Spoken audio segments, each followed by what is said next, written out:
Star హోదాలో ఉన్న వాళ్ళపై గాసిప్స్ చాలా సహజం. క్రికెటర్స్, సినీ స్టార్స్, పొలిటికల్ లీడర్లపై రోజు ఏదో ఒక గాసిప్ వైరల్ అవుతూనే ఉంటుంది.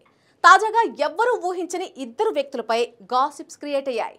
Sun Risers Hyderabad franchise owner Kavya Maran, star music director Anirudh Ravichander ఇద్దరు పీకల్లోతు ప్రేమల్లో ఉన్నట్టు, త్వరలో ఈ జంట పెళ్లి పీటలేకపోతున్నట్టు సోషల్ మీడియాలో పెద్ద ఎత్తున చర్చ జరుగుతోంది. పైగా తమిళ సూపర్ స్టార్ రజనీకాంత్ దగ్గరుండి మరీ వీళ్ళిద్దరు పెళ్లి చేస్తున్నట్టు వార్తలొచ్చాయి. అయితే కావ్య మారన్ పెళ్లిపై గతంలో కూడా ఈ రకమైన పుకార్లు హల్చల్ చేశాయి. ఇక అనిరుద్ గురించి తెలిసిందే. తాను పనిచేసిన ప్రతి హీరోయిన్తోనూ లింక్ అంటగడుతూ ఉంటారు. కాగా కావ్య అనిరుద్పై వస్తున్నటువంటి పెళ్లి వార్తలపై ఇద్దరు స్పందించారు. కావ్య మారన్ టీం అధికారికంగా స్పందించింది. అనిరుద్, కావ్య మారన్ మంచి స్నేహితులు మాత్రమేనని తెలిపింది. ఫేక్ న్యూస్ ని పట్టించుకోవద్దని ఫ్యాన్స్ ను కోరింది. అనిరుద్ కూడా స్పందించాడు. చిల్అవుట్ గైస్, పుకార్లను క్రియేట్ చేయొద్దు అంటూ ట్వీట్ చేశాడు.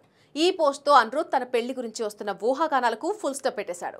ఇక వాళ్ళ కెరీర్ విషయానికి వస్తే అనిరుద్ మ్యూజిక్ డైరెక్టర్ గా సక్సెస్ అయ్యాడు. పాన్ ఇండియా లెవెల్లో పేరు కూడా సంపాదించాడు. మరొక వైపు కావ్య మారన్ గురించి కూడా తెలిసిందే. సన్ నెట్వర్క్ అధినేత కళానిధి మారన్ కూతురామె. $1 బిలియన్ సంపదకు ఏకైక వారసురాలు. సన్ రైజర్స్ హైదరాబాద్ ఓనర్ గా IPL లో తనకంటూ ప్రత్యేక గుర్తింపును తెచ్చుకుంది.